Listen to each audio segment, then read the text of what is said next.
कभी लाली नहीं होती, रसूल पाक न होते तो खुशहाली नहीं होती। कसम खुदा की रज़्वी ये मेरा ईमान कहता है, न होता गुंबदे खजरा तो हरियाली नहीं होती। कसम खुदा की रज़्वी ये मेरा ईमान कहता है, न होता गुंबदे खजरा तो हरियाली नहीं होती। मोहब्बत के साथ बैठे आज से तकरीबन 30 साल पहले डॉक्टर राहत इंदौरी ने इंदौर की सरजमीन से अपने मुल्क हिंदुस्तान की वतन परस्ती का इजहार करते हुए कहा था कि अगर खिलाफ है तो होने दो कोई जान थोड़ी है, अगर खिलाफ है तो होने दो कोई जान थोड़ी है, ये सब हुआ है कोई आसमान थोड़ी है। अरे ब्योरे लोग कहते हैं ना कि हम भगा देंगे, तो मैं उन तक पहुंचाना चाहता हूं ये बातें कि अगर खिलाफ है तो होने दो कोई जान थोड़ी है, ये सब हुआ है कोई आसमान थोड़ी है। सभी के खून है शामिल यहाँ की मिट्टी में, किसी के बाप का हिंदुस्तान थोड़ी है। मुकर्रम भाई इस क्लिप को, इस शेर को अपने YouTube में छोड़िएगा। अगर खिलाफ है तो होने दो कोई जान थोड़ी है, ये सब हुआ है कोई आसमान थोड़ी है। सभी के खून है शामिल यहाँ की मिट्टी में, किसी के बाप का हिंदुस्तान।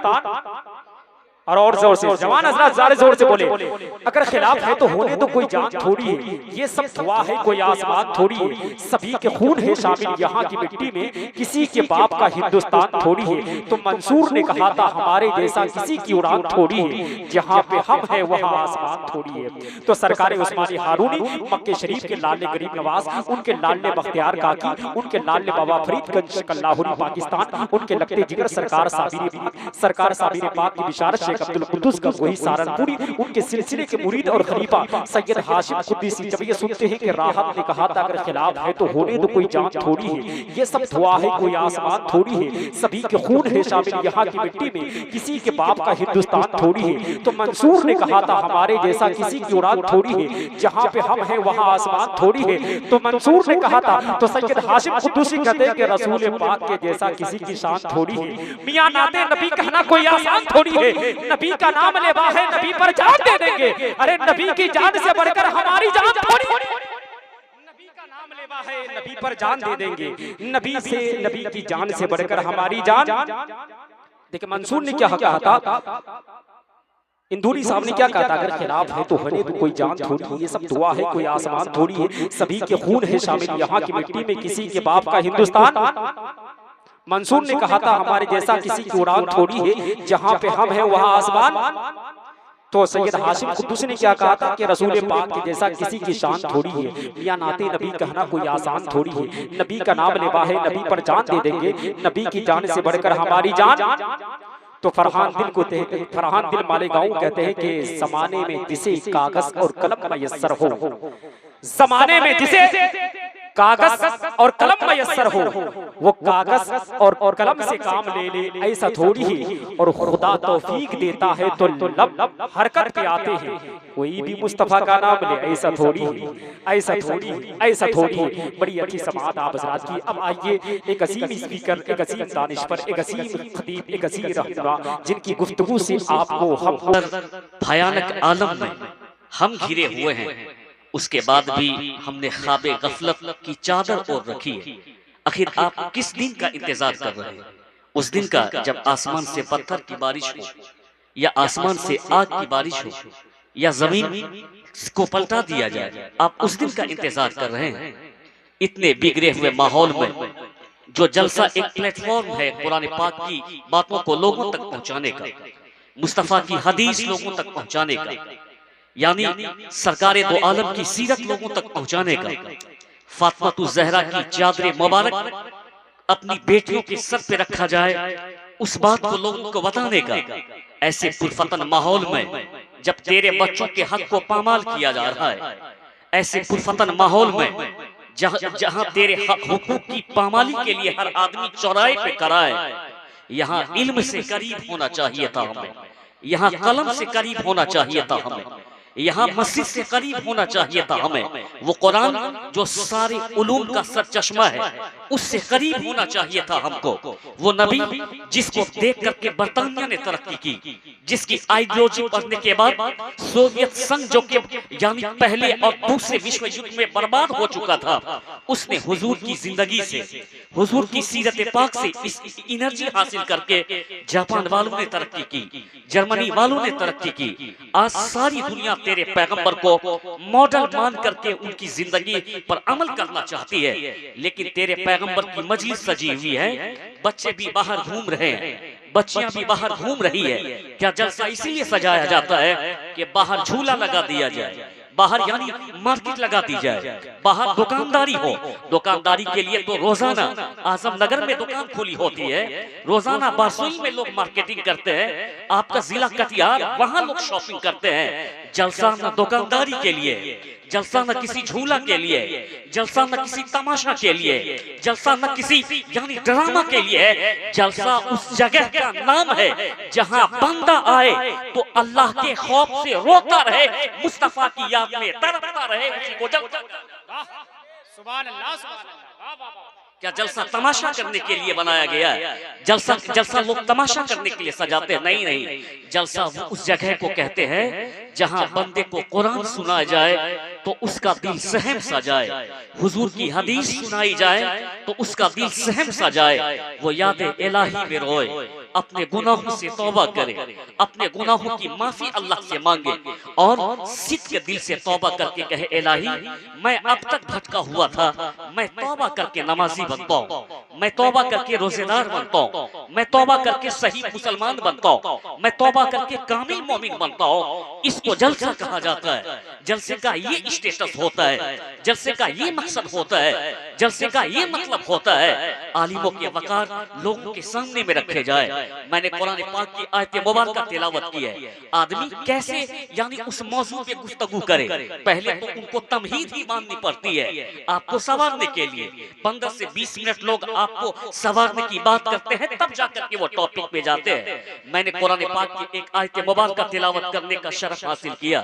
ज्यादा वक्त मेरे पास नहीं है, खैर अब भी जिनको बात समझ में नहीं आई है छोड़ दीजिए। हर आदमी अपने हिस्से का काम करता है, हम अपने हिस्से का काम कर रहे हैं, यहाँ आलिम दीन अपने हिस्से का काम कर रहे हैं, आप बैठ करके अपने हिस्से का काम कर रहे हैं, वो अपने हिस्से का काम कर रहा। लेकिन नाज करें आप अपनी किस्मत पर कि आप इस वक्त किसी बाजार में नहीं भटक रहे हैं, बल्कि मुस्तफा जाने रहमत सल्लल्लाहु ताला अलैहि वसल्लम की मोहब्बत में मजलिस नूर में आप बैठे हुए हैं। अल्लाह ने आपको तौफीक अता फरमा दी दीन को सुनने की, दीन को समझने की, दीन पे अमल करने की।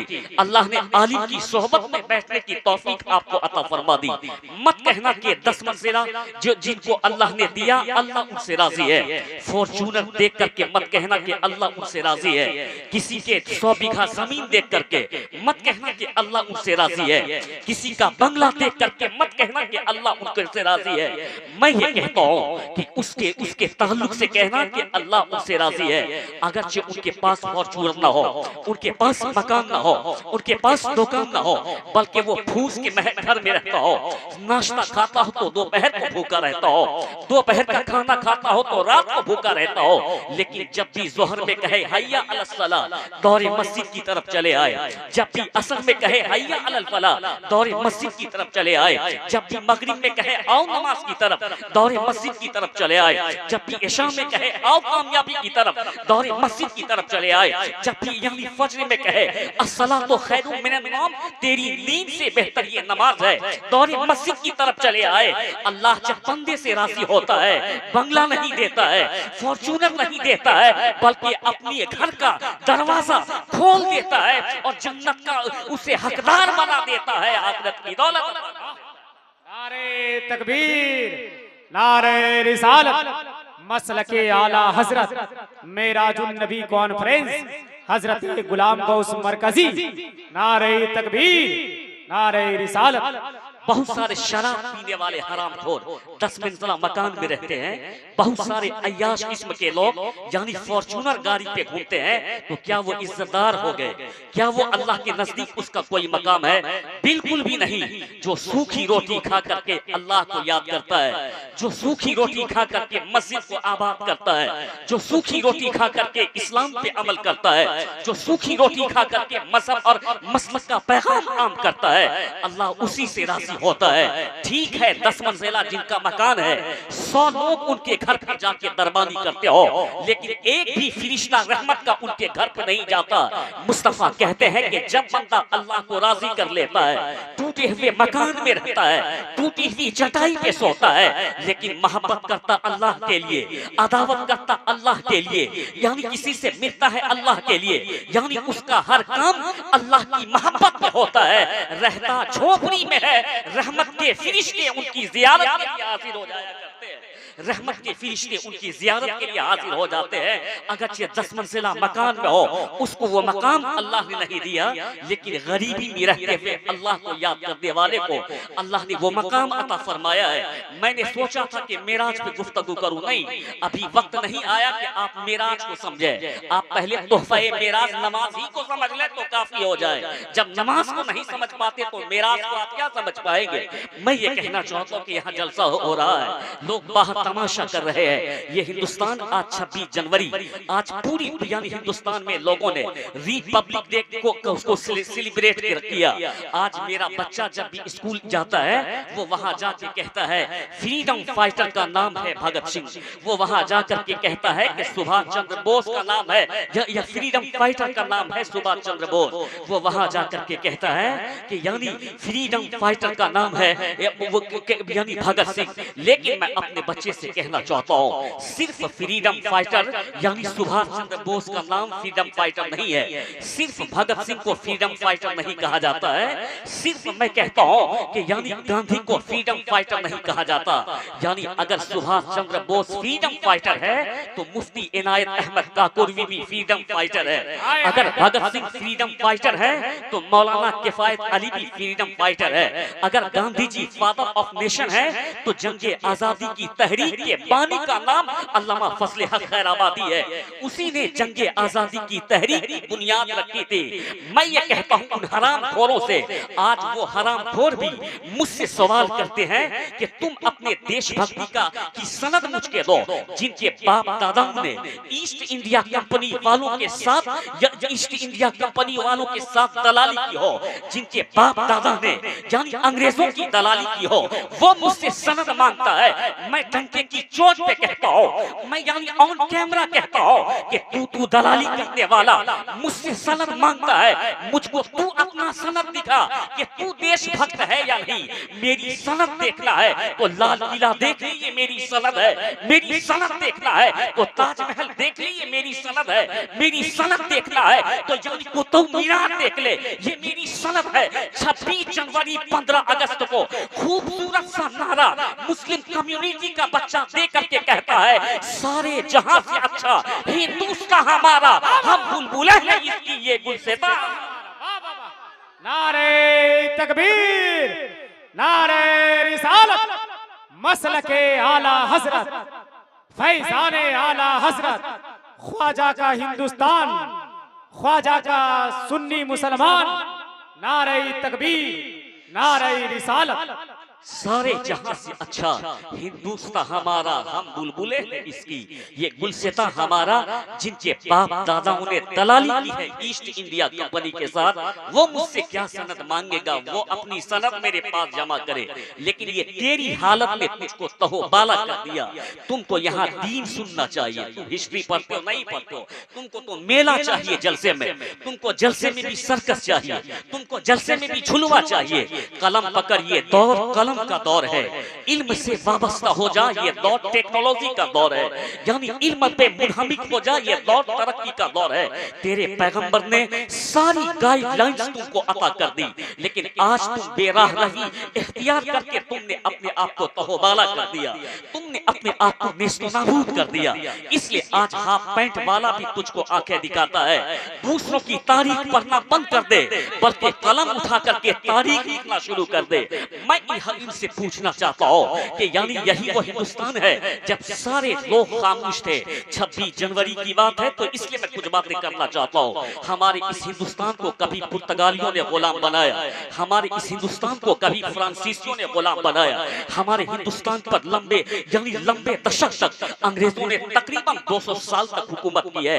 जिस वक्त अंग्रेजों ने इस अपना नापाक इरादा जाहिर किया था, चारों तरफ हिंदुस्तान की संपत्ति को, हिंदुस्तान की अखंडता को, हिंदुस्तान की खूबसूरती को लूटने का काम किया था। ये सारे लोग दलाली कर रहे थे उनके, लेकिन हमारे ही आबा-उजदाद जिनको टीपू सुल्तान कहा जाता है, वो तने तनहा तलवार लेकर के दुश्मनों से मुकाबला करते हुए नजर आ रहे थे। इसलिए कि हम जिस नबी का कलमा पढ़ते हैं उस नबी ने हमको वतन से मोहब्बत का दर्स अता फरमाया है। सरकारे दो आलम जब मदीना में दाखिल होते तो घोड़े से उतर करके मदीने की दीवार को देखते, तरे दीवार को मोहब्बत की नजर से देखते और ये पैगाम देते कि ये मेरा वतन है, मैं इसको मोहब्बत की नजर से देखता हूँ। और ये पैगाम हमको हुजूर ने अता फरमाया, तुम जहां भी रहो वो तेरा वतन है, उससे मोहब्बत करना। यानी इसलिए कि मैंने वतन से मोहब्बत करने का काम किया। सरकार ने मदीने की हवा के लिए दुआ की, ए अल्लाह मदीने की हवा को सेहतयाब बना दे। सरकार ने मदीने की फिजा के लिए दुआ की, ए अल्लाह मदीने की फिजा को बेहतर बना दे। अपने वतन के लिए दुआ करना सरकार की सुन्नत है। अपने वतन की खैर खाही चाहना ये मुस्तफा का बताया हुआ तरीका है। जब सरकार दो आलम मक्का में रहते थे, 7 साल की उम्र थी मुस्तफा जाने रहमत की, किसी कबीले ने मक्का के ऊपर हमला कर दिया। लोगों ने उसके दिफा के लिए कदम आगे बढ़ाया, जिनके पास जो हथियार थे उसने उनका दिफा किया। अब 7 साल का बच्चा वो तो कोई तलवार नहीं उठा सकता है, वो कोई बर्छी नहीं उठा सकता है, वो कोई बाला नहीं उठा सकता है, लेकिन वो अपना मंशा जाहिर कर सकता है। जब लोगों ने अपने मक्का का दिफा किया था, उस मक्का के दिफा करने वालों में 7 साल का एक छोटा बच्चा आगे आगे चल करके दुश्मनों के ऊपर पत्थर मार रहा था। वो कोई दूसरा और नहीं था, वही मेराज के दूल्हा मुस्तफा जाने रहमत थे, जिसने 7 साल की उम्र में अपने वतन को बचाने का पैगाम दुनिया को अता किया है। तो मुसलमान जहां भी रहता है अपने वतन की हिफाजत करता है। मुसलमान जमीन के ऊपर भी रहता है वो अपने वतन पे, यानी हम वो मुसलमान हैं जब तक जमीन के ऊपर रहते हैं वो अपने वतन की हिफाजत करते रहते हैं। जब हम मर जाते हैं तो बेला वजू नहीं बल्कि बावजू होकर के गुस्ल करके हम अपने इसी हिंदुस्तान की मिट्टी में दफन हो जाया करते हैं। इस कदर हमारा रिश्ता अपने मुल्क से मजबूत है। मैं ये कहना चाहता हूँ, दलाली करने वालों ने दलाली की, बहुत सारे राजा और महाराजाओं ने अपना बोरिया बिस्तरा समेट लिया। तन्हा थे टीपू सुल्तान जो कि अंग्रेजों से मुकाबला कर रहे थे। अंग्रेज कहता था कि जब तक मैं टीपू सुल्तान को हरा नहीं दूं तब तक मैं ये नहीं कह सकता कि हिंदुस्तान मेरा है। टीपू सुल्तान तने तन्हा मुकाबला करते गए, बिकने वाला बिक गया, यानी बिकने वाले बिक गए, लेकिन टीपू सुल्तान अपनी तलवार चलाते रहे। आपके किसी खास मुशीर ने कहा था कि हुजूर अब तलवार चलाने का वक्त नहीं है, दुश्मन बिल्कुल महल के करीब है, अब वो दुश्मन महल पे कब्जा करने वाला है, अब भलाई इसी में है कि अपनी जान बचा ली जाए, अपनी जान बचा ली जाए। क्या कहा था टीपू सुल्तान ने? 100 साल गीदड़ की तरह जीने से बेहतर यह है कि टीपू आज मरते मुजाहिद की तरह अपने वतन की मोहब्बत में शहीद हो जाए। तो दूसरों के साथ दलाली करना ये तेरी फितरत है, वतन पे अपने आप को मिटा देना ये मुसलमानों की फितरत है। नारे तकबीर, नारे रिसालत, मसलके आला हजरत, फैजाने आला हजरत, उलमाए अहले सुन्नत हजरत मोहतरम। बड़ी शादमानी व खुशी की बात यह है कि हिंदुस्तान का बड़ा ही मकबूल और महबूब शायर आज़म मुल्क हिंदुस्तान कसरे निसात में से बुनियादी पत्थर आज इस फिस्त में मौजूद हो चुके हैं, जिनकी आगे कोहिनूर का हीरा भी दंग है। नस्ल और गीतों का बेताज बादशाह कहे जाने वाला शायर आज़म मुल्क हिंदुस्तान हजरत शहादत रजा हबीबी साहब बिला की आमद हो चुकी है। वहीं पर माहिर हर फन मौला खतीब जीशान फसीहुल लिसान साहिबुल बयान हजरत हाफिज व कारी तौसीफ रजा साहब बिला की आमद हो चुकी है। माशाअल्लाह। इसलिए मैं कहना चाहता हूँ कि ये तेरा शेवा रहा है कि तुम बिक जाते हो, जिधर हवा का रुख होता है तुम उधर चले जाते हो। अल्हम्दुलिल्लाह हम मुस्तफ़ा के गुलाम हैं। हम कल भी अपने वतन के लिए सीना सिपर थे, अपने लहू अपने अपने खून का एक एक कतरा दे करके हमने इस गुलशन को हरा किया है। हम किराए पे नहीं रहते हैं, बल्कि हमने हिंदुस्तान को आजाद कराया है। तब हम उस हक के साथ इस हिंदुस्तान की मिट्टी पे रहते हैं। हमने हिंदुस्तान को आजाद किया, हमने हिंदुस्तान के गुलशन को सजाने का काम किया। बात दूर न चली जाए, मैंने मौके से ये बात रख दी थी। मैं आपको ये कहना चाहता हूँ, मैंने कुरान पाक की आयत मुबारक तिलावत करने का शरफ हासिल किया। अल्लाह क्या कहता है, वन नज्म इज़ा हवा, उस चमकते सितारे मोहम्मद की कसम जब मेराज से आप उतरे। यानी अल्लाह ने इस आयत मुबारक में आसमान का तस्करा फरमाया है, इसलिए कि बुलंदी से उतरा जाता है। यानी लोग कहाँ से उतरते हैं, बुलंद जगहों से उतरा जाता, और आसमान बुलंद होता है उससे उतरा जाता है। इस आयत मुबारक की रोशनी में आसमानी मेराज का पता चलता है। जैसे उस आयत पाक में अल्लाह ने फरमाया, सुब्हानल्लज़ी अस्रा बिअब्दिही लैलन मिनल मस्जिदिल हराम इलल मस्जिदिल अक्सल्लज़ी बारकना हौलहू। जैसा कि अल्लाह ने उसमें फरमाया, पाक है वो ज़ात जो ले गई अपने खास बंदे को एक ही रात मस्जिद हराम से लेकर के मस्जिद अक्सा तक, और हमने उसके इर्द गिर्द बरकत रख दी है। अल्लाह ने इस आयत मुबारक में मस्जिद हराम से मस्जिद अक्सा का तस्करा फरमाया। मैं अब उस तरफ नहीं जाना चाहता हूँ, मैं एक बात आपको बताना चाहता हूँ। अल्लाह ने अपने महबूब को ये मेराज क्यों अता फरमाई? सरकारे दो आलम के बेशुमार मौजज़ात हैं, लेकिन उसके बाद भी अल्लाह ने ये मौजज़ा क्यों अता फरमाया? इसमें दो हिकमत मैं आपके सामने में रखना चाहूंगा। हिकमत तो बहुत सारी हैं, लेकिन दो हिकमत मैं आपके सामने में रखना चाहूंगा। सरकार ने चांद को दो टुकड़ा किया, वो लाजवाब मौजज़ा है हुजूर का। फिर इस मौजज़े की क्यों जरूरत आई? हुजूर ने चांद को दो टुकड़ा किया, हुजूर ने सूरज को पलटा दिया, लाजवाब मौजज़ा है मुस्तफा का। फिर इस मौजज़े की जरूरत क्यों पड़ी? सरकार ने बेजान कंकरियों को कलमा पढ़ा दिया, लाजवाब मौजज़ा है मुस्तफा जाने रहमत का। फिर इस मौजज़े की जरूरत क्यों पड़ी? हुजूर ने अपने कदमों में दरख्तों को कलमा पढ़ा दिया, लाजवाब है मौजज़ा का। फिर इस मौजज़े की जरूरत क्यों पड़ी? हुजूर ने हुदैबिया के मैदान में अपनी उंगलियों से चश्मा जारी कर दिया, लाजवाब है मौजज़ा मुस्तफा का। फिर इस मौजज़े की क्यों जरूरत पड़ी? इसकी हिकमत मैं आपके सामने में रखना चाहता हूँ। मैं आपको ये कहना चाहता हूँ कि नबी अपनी उम्मत से बुलंद बाला होता है। आम इंसान से नबी यानी 100 दर्जे बुलंद हुआ करते हैं, इसलिए कि वो नबी हो ही नहीं सकता जो खूबियों में अपनी उम्मत से बुलंद हो। वो नबी हो ही नहीं सकता जो इल्म में अपनी उम्मत से बुलंद हो। वो नबी हो ही नहीं सकता जो फज़्ल व कमाल में अपनी उम्मत से बुलंद हो। इसलिए वो सारे लोग जो घट्टा अपनी पेशानी पे लगाते हैं, उनका कोई डुप्लीकेट होगा, लेकिन हमारे नबी वो हैं जिनके ताल्लुक से सरकार आला हजरत ने फरमाया, सबसे आला व औला हमारा नबी, सबसे वाला व वाला हमारा नबी, सब चमक वाले उजलों में चमका किए, अंधे शीशों में चमका हमारा नबी। तो नबी अपनी उम्मत से हर खूबी में बुलंद होता है, और नबी वही होता है जो अपनी उम्मत से हर खूबी में बुलंद हो। अल्लाह नबी को मौजज़ा अता फरमाता है, और वो मौजज़ा उनकी एक खूबी होती है। वो मौजज़ा देख करके उसकी उम्मत दंग रह जाती है, इसलिए कि मौजज़ा कहते ही उसको हैं जिसको देख करके आदमी दंग रह जाए, जिसको देख करके अक्लें दंग रह जाए, उसी को मौजज़ा कहा जाता। अल्लाह ने जनाबे मूसा अलैहिस्सलाम को मौजज़ा अता फरमाया था। कौन सा मौजज़ा अता किया? यानी उस वक्त जादुओं का बड़ा जोर चला हुआ था, जादूगरों का बड़ा जोर था। अल्लाह ने आपको एक असा अता फरमाया था, आपने पढ़ा होगा, सुना होगा। फिरौन ने आपके मुकाबले के लिए जादूगरों की एक टीम इकट्ठा कर ली। जादूगर मैदान में आए, सबने सांप बना दिया। अब इतने सांप मैदान में दौड़ने लगे कि यानी मूसा अलैहिस्सलाम की तरफ वो सांप बढ़ने लगे। अब वो फिरौन खुश हो जाता है कि देखो मेरे जादूगर ने कितना कमाल कर दिया। जनाबे मूसा अलैहिस्सलाम ने अपने असाए मुबारक को जमीन में रखा है। अब आपका असा इस कदर मौजज़ा बना, आपका असा इस कदर यानी आपका असा इस कदर अज़दहा बना कि एक जबरा उनका जमीन पर, दूसरा जबरा आसमान को छू रहा था, और एक यानी उस तरफ जब रुक किया है उस असा ने, सारे सांप को निगल गया। अब वो यानी फिरौन परेशान हो जाता है। दुनिया ने देख लिया कि नबी वो होते हैं जिनके सामने में उम्मती का कोई भी टेक्निक, कोई भी कमाल, कोई माने नहीं रखता है। वो सारे जादू जनाबे मूसा के मौजज़े के सामने में एक तिल के दाने के बराबर बिखर गए। आपके उस असा ने उन तमाम तमाम सांपों को निगल लिया। अल्लाह ने जनाब ईसा अलैहिस्सलाम को वो मौजज़ा अता फरमाया कि आपके दौर में तबीब का मामला चलता था, आपके दौर में यानी इलाज मुआलिज का मामला चलता था, आपके दौर में चलता था। अल्लाह ने आपको वो मौजज़ा अता फरमाया।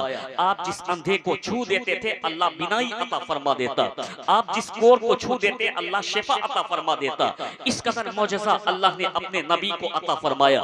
लेकिन हम जिस नबी का कलमा पढ़ते हैं, आप जरा अपनी कंसीडर को हमारी तरफ मबजूल करने की कोशिश करें। हम जिस नबी का कलमा पढ़ते हैं, हम जिस नबी का गीत गाते हैं, इस जमाने में यह है टेक्नोलॉजी का जमाना, यह है तरक्की का जमाना, यह है साइंस का जमाना। साइंस इस वक्त शबाब पर है, इसलिए कि मैंने पहले भी कहा कि नबी अपनी उम्मत से हर फस्लो कमाल में बुलंदो बाला होता है। इस जमाने में लोग यानी चांद पे जा रहे हैं, इस जमाने में लोग यानी हवाओं में परवास कर रहे हैं, इस जमाने में लोग समंदर के सीने को चीर रहे हैं। अब समंदर को सीने को चीर करके लोग उस पे सफर कर रहे हैं, लोग फिजाओं को चीर करके एरोप्लेन पे सफर कर रहे हैं। मैं ये कहना चाहता हूँ कि जब इस जमाने में आका हम हैं और इस जमाने के लोगों को यानी मुस्तफा की उम्मती को ये यानी फज़्ल कमाल हासिल है कि उसकी उम्मत यानी समंदर का सीना चीर दे, उसकी उम्मत फिजाओं में परवास करे। इसलिए अल्लाह ने अपने नबी को मौजज़ा अता फरमाया कि जब मुस्तफा के मौजज़े को देखे तो साइंस भी हैरान रह जाए, जब मुस्तफा के मौजज़े को देखे तो टेक्नोलॉजी भी हैरान रह जाए, जब मुस्तफा के मौजज़े को देखे तो दुनिया के तमाम यानी तरक्की याफ्ता लोग हैरान रह जाए। आज लोग कहते हैं कि हम ट्रेन से सफर 1 घंटे में करते हैं, आज लोग कहते हैं कि 1 घंटे का सफर हम प्लेन से मिनटों में करते हैं, आज लोग कहते हैं कि हम महीनों का सफर यानी हम दिनों में करते हैं। हर सफर के लिए वक्त लगता है। आज लोग अपने उस सफर पे इतरा रहे हैं, लेकिन मुस्तफा के उस मौजज़े को देखने के बाद दुनिया को कहना पड़ता है वो नबी है, वो फज़्ल कमाल में उम्मत से 1000 दर्जे बुलंद होते हैं। हमारा सफर कोई माने नहीं रखता है, हमारे सफर की कोई मिजाल नहीं। अल्लाह ने अपने महबूब को ऐसा सफर करा दिया कि साइंस के पास भी उसका जवाब नहीं, यानी चंद्रयान के पास भी उसका जवाब नहीं, रॉकेट के पास भी उसका जवाब नहीं, हेलीकॉप्टर के पास भी उसका जवाब नहीं। अमेरिका जाने के लिए 22 घंटा लगता है, अमेरिका किसी दूसरी दुनिया में नहीं, इसी जमीन के ऊपर मौजूद है, समंदर के उस पार 22 घंटा लगता है। लेकिन महबूब को अल्लाह ने वो सफर कराया है। पहले आसमान की दूरी 500 साल की है, दूसरे आसमान की दूरी 500 साल की है, तीसरे आसमान की दूरी 500 साल की है, तकरीबन 7 आसमान की दूरी 3500 साल की। फिर वहां से ऊपर अर्श आज़म पर, सिदरतुल मुंतहा पर, फिर वहां से लामका पर यानी मुस्तफा जानी रहमत को अल्लाह ने एक ऐसा सफर फरमाया। सरकार निकले हैं मस्जिद हराम से, पहुंचे हैं मस्जिद अक्सा तक, मस्जिद अक्सा से पहले आसमान तक, पहले आसमान से दूसरे आसमान तक, वहां से सिदरतुल मुंतहा तक। जिब्रील ने कहा कि हुजूर अब मैं नहीं आप जाएं, यानी एक नूर से मिलने जा रहा है। तो यानी मुस्तफा जानी रहमत ने वो सफर फरमाया। जब लौट करके सरकार आए तो बिस्तर गर्म था, वुजू का पानी बह रहा था, जंजीर हिल रही थी। दुनिया को ये समझ में आ गया कि उम्मती का कोई मान नहीं। मुस्तफा ने वो सफर किया है कि इस जहां से उस जहां पे गए, लौट करके आए। उस सफर का न जवाब किसी साइंस के पास है, उस सफर का जवाब न किसी साइंटिस्ट के पास है, उस सफर का जवाब न किसी के पास है। मालूम ये हो गया कि यानी उम्मती के फज़्ल कमाल नबी के सामने में कोई माने नहीं रखते। इसीलिए आला हजरत ने कहा सबसे आला वो आला हमारा नबी, सबसे बाला वो वाला हमारा। वाह वाह वाह वाह, सुभान अल्लाह, नारे तकबीर, नारे रिसालत, नारे रिसालत। बहुत अच्छे, जिंदाबाद जिंदाबाद। यानी नबी को जो अल्लाह फज़्ल कमाल अता फरमाता है, उम्मती के फज़्ल कमाल उनके सामने में कोई मान नहीं रखते हैं, उसकी कोई हैसियत कोई वक़्त नहीं होती है। इसलिए मैं कहना चाहता हूँ अल्लाह ने अपने महबूब को ये मेराज शरीफ अता फरमाई, इसकी एक हिकमत मैंने बयान की। दूसरी बात यह है कि अल्लाह अपने महबूब से किस कदर मोहब्बत फरमाता है, ये बात मैं आपके सामने में रखना चाहता हूँ। फिर उनके बाद अपनी गुफ्तगू को तमाम करना चाहूंगा, वक्त आज मेरे पास जरा कम है। मैं ये कहना चाहता हूँ कि सरकार दो आलम मक्कतुल मुकर्रमा में हुजूर पैदा हुए, हुजूर के अखलाक करीम करीमाना की शहादत सारे लोगों ने दी, हुजूर की पारसाई की शहादत सारे लोगों ने दी। सारे लोग हुजूर के अखलाक के मुतरिफ हो गए। क्यों कि सरकार दूसरों के दुख दर्द में काम आते थे, हुजूर दूसरों के काम आते, किसी की बकरियां भूख के देते, किसी की मदद फरमा देते, किसी का सामान खरीद करके हुजूर ला देते, अपनी निगाहों को नीची करके सरकार दो आलम चलते थे। लेकिन लोगों ने क्यों बगावत की कि सरकार ने एक दीन का ऐलान फरमाया। हुजूर ने कहा कि तुम जिस लात और मनात को पूछते हो ये सारे बातिल हैं, ये सब मखलूक है। उस रब की इबादत कर जिसने सारी दुनिया को पैदा किया, जिसने सारी कायनात को बनाया है। लोग आपसे जलने लगे, लोग आपके गुलामों पे तशद्दुद करने लगे, लोग आपको बुरा भला कहने लगे। ये यानी हुजूर को अल्लाह ने 10 सन नबवी में अल्लाह ने मेराज अता फरमाई। आप जरा उसका मुताला करें। जिस साल अल्लाह ने अपने महबूब को मेराज अता फरमाई, उस साल सरकार दो आलम की बीवी हजरत खतीजतुल कुबरा का विसाल हुआ है। और उसी साल करीब करीब आपके चचा अबू तालिब का विसाल हुआ है, वो वफात पाए हैं। ये हजरत खतीजतुल कुबरा जो कि अपनी जान और अपने माल को सरकार पे लुटा दी और हुजूर पे अपनी जान भी कुर्बान फरमा दी, हुजूर पे अपना माल भी कुर्बान फरमा दिया। सब ने झुटलाने की कोशिश की। औरतों में खतीजतुल कुबरा ने आपकी तस्दीक फरमाई, मर्दों में सिद्दीक अकबर ने आपकी तस्दीक फरमाई। इस कदर यानी हुजूर को उनसे मोहब्बत थी और उसने हुजूर के साथ इस कदर अपना मामला पेश फरमाया। जाहिर सी बात है जो इस कदर मददगार हो, अपनी जान और अपने माल को लुटाती हो, उनके विसाल के बाद जरूर सरकार दो आलम के सीने मुबारक पर कुछ न कुछ गम के आसार नमूदार हुए। और अबू तालिब जिसने अपनी शफकतों से हुजूर को पाला, उनकी भी वफात हो गई। तो जरूर हुजूर के यानी हुजूर के दिलों पर गम के आसार हुए। और सरकार दो आलम ने देखा कि लोग मुखालफत करते हैं, लोग बुरा भला कहते हैं। जो मुझको अमीन कहते थे, जो मुझको सादिक कहते थे, जो मुझको यानी कहते थे कि ये मॉडल है, आज वही मुझको बुरा भला कहते हैं। सरकार दो आलम अपने एक गुलाम ज़ैद बिन हारिसा को लेकर के, उसी साल की बात है, आप ताइफ में गए ताकि मैं वहां लोगों को दीन की बात बताऊं, दीन की बात से लोगों को आगाह करूं। वहां गए, आपने दीन की बात लोगों को बताई। वहां के 3 सरदार ने आपके साथ बदसलूकी की, यहाँ तक आया कि वहां के लुच्चों और लफंगों को लगा दिया।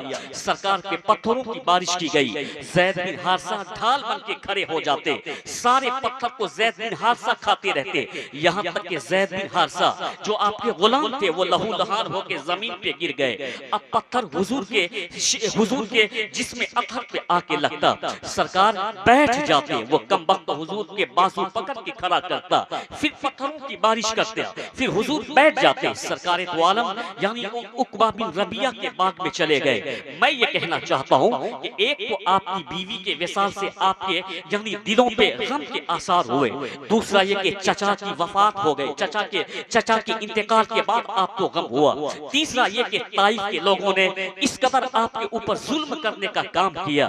जब कितना हुजूर के ऊपर ये सारे मामला हुए, रब ने हजरत जिब्रील से फरमाया कि जिब्रील जा मेरे महबूब को लेकर के आओ ताकि मैं अपने महबूब को इस कदर बुलंद कर दूं कि सारी दुनिया देख ले कि मुस्तफा जाने रहमत से ज्यादा बुलंद कोई नहीं है।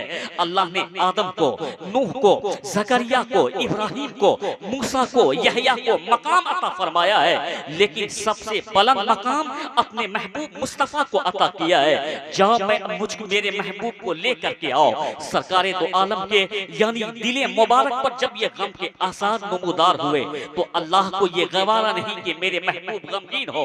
जिब्रील से अल्लाह ने कहा, ए जिब्रील जन्नत जा, सवारी लेके जा। वहां से सवारी लेकर के आए और हुजूर की बारगाह में तन्हा नहीं आए।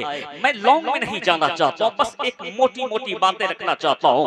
अल्लाह ने अपने महबूब को खुश करने के लिए जिब्रील को भेजा है, बुराक के साथ भेजा है और 70,000 फरिश्तों के जुलूस के साथ भेजा है। जाओ महबूब को लेके आओ। मूसा मुझसे मिलना चाहते थे, वो मूसा थे, लेकिन ये महबूब है कि खुदा उनसे मिलना चाहता है। मेरे महबूब को लेकर के आओ। वो मूसा थे कि वो खुद मुझसे मिलना चाहते थे, ये मोहम्मद रसूलुल्लाह है जिससे अल्लाह मिलना चाहता है। अल्लाह ने अपने महबूब को बुला करके खुश किया, ए महबूब यानी वो आपकी आने वाली घड़ी पिछली घड़ी से बेहतर होगी। वलल आखिरतु खैरुल लका मिनल ऊला, आपकी आने वाली घड़ी पिछली घड़ी से बेहतर होगी। आज उस जुल्म सितम करने वालों का बाजार खत्म हो गया है। जिस तरफ देखें मुस्तफा जाने रहमत का चर्चा है, हुजूर की अजमत का चर्चा, हुजूर की रिफत का चर्चा, हुजूर के अखलाक का चर्चा, हुजूर के किरदार का चर्चा। बरेली के ताजदार पुकार के कहते हैं, अर्श पे ताजा छेड़छाड़, फर्श पे तुरफा धूमधाम, कान जिधर लगाइए तेरी। सुभान अल्लाह, जिंदाबाद जिंदाबाद, बहुत अच्छे। कान जिधर लगाइए तेरी ही दास्तान है। वक्त मेरे पास नहीं है, इंशाअल्लाह फिर अगर मेरे मुझको कभी वक्त मिला तो मैं और गुफ्तगू आपके सामने में करूंगा। 11:30 बज गए। बस जाते जाते इतनी बात ये कहूंगा कि अब वो घूमने वाले लोग चले गए, आप सुनने वाले लोग हैं। अभी और उलमाए किराम आएंगे, काजी शरीयत सीमांचल की आमद होने वाली है, वो आएंगे। उनकी गुफ्तगू को आपको सुन करके जाना है और अपने मजहब पे मजबूती से अमल करना है, अपने दीन पे मजबूती से अमल करना है। इंशाअल्लाह मोमिन ही गालिब होके रहेगा। आपने देख लिया ना कि न कोई एटम बम काम आया, न कोई असलहा काम आया। वो सारी ताकतें, सारे पैसे हार गए ईमान के आगे में। यानी ईमान की ताकत के सामने में कोई ताकत काम नहीं आती है। इसलिए कि इस्लाम कल भी जिंदाबाद था, इस्लाम आज भी जिंदाबाद है, कयामत तक इस्लाम जिंदाबाद रहेगा। कुरान यानी कुरान था, कुरान है, कुरान रहेगा। मुस्तफा के गुलाम रहेंगे, तब तक कयामत नहीं आ सकती है जब तक कि मुसलमान इस दुनिया में मौजूद है। मैं कहना चाहता हूं कि वही मौलाना किफायत अली, जिसको के मुरादाबाद के चौराहे पे अंग्रेजों ने कहा था कि तुमने हमारे खिलाफ बगावत करने का काम किया। मैं ये कहता हूं कि जब भी कोई जालिम के खिलाफ आवाज उठाता है तो लोग उसको बागी कहते हैं। मैं कहता हूं तमाम हिंदुस्तानियों से कि लोगों ने सुभाष चंद्र बोस को कहा था अंग्रेजों ने कि ये बागी है, क्योंकि वो अपने मुल्क के लिए आवाज उठा रहे थे। कहा था भगत सिंह को कि ये बागी है, क्यों कि वो अपने मुल्क के लिए आवाज उठा रहे थे। कहा अल्लामा फजल हक खैराबादी को कि ये बागी है, क्योंकि वो अपने मुल्क के लिए आवाज उठा रहे थे।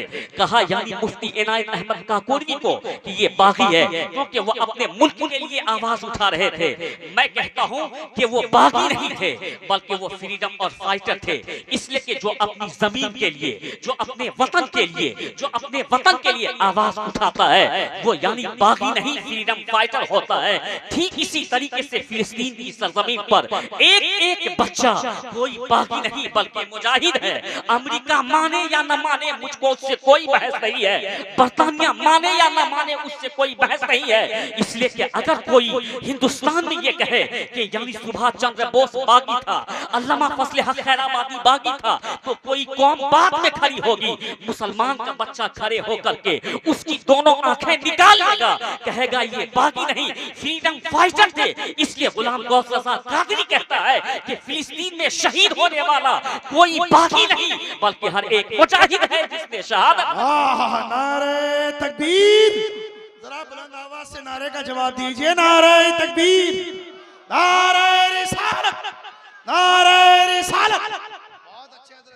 कोई बागी नहीं बल्कि वो मुजाहिद है जो अपने वतन के लिए आवाज उठाता है।